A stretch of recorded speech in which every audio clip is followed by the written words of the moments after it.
Thus far, you've learned the basics of recording by choosing the part of your screen you want to capture, and also by selecting streams of information to include, such as microphone and system audio, as well as video from a webcam. With only these two choices, you could use the default recording setup to make a lovely capture. But thankfully, the Camtasia Recorder also sports a number of options to let you personalize the recording experience. To access them, go to Tools and choose Preferences. A small dialog appears, complete with 4 tabs: General, Files, Inputs, and Shortcuts.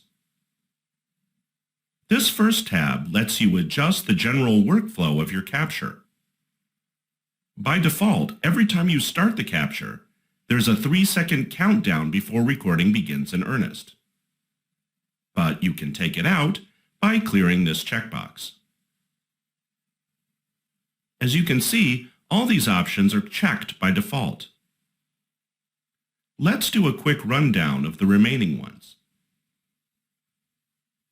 Restore cursor location after pause will automatically place your mouse cursor back at its last known position when coming back from a pause in recording. It avoids disconcerting jumps of your cursor.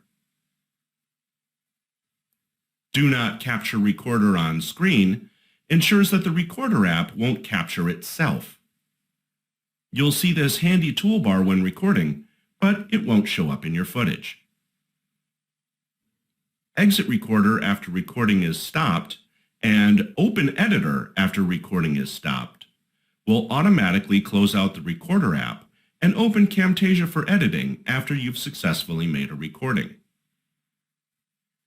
Checking these two makes sense if you want to head straight to editing after making each capture.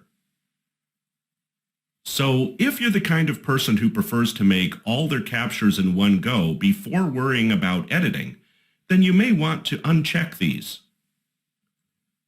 Keep in mind that these capture files are saved according to your settings on the File tab, which we'll talk about right now. Moving on to the Files tab, you have a choice between automatic naming of your clips, rec followed by the current date, and being prompted for both a name and a location for your capture file. The easy path is to let Camtasia name your file and store it in your default output folder here. You see, Camtasia offers a way to collect all your recordings as part of the overall project. So the management of these individual capture files isn't as important as it used to be. But it's nice that you can organize these manually if you want to. Under Inputs, you can set the frame rate of both the capture and your webcam footage. The default of 30 FPS works just fine, but if you have the storage space and processing power to burn, 60 FPS looks extra nice, especially for camera footage. But it typically isn't necessary for basic screencasts. You can also set the recording dimensions of your webcam and the encoder of your screencast content. TSC2 is a codec designed by TechSmith that particularly flatters screen content, so I wouldn't change this unless you have a compelling reason. Finally, under Shortcuts, you can see the default shortcuts for play, pause, resume, for stop, and for adding a marker to your footage to designate a portion of interest.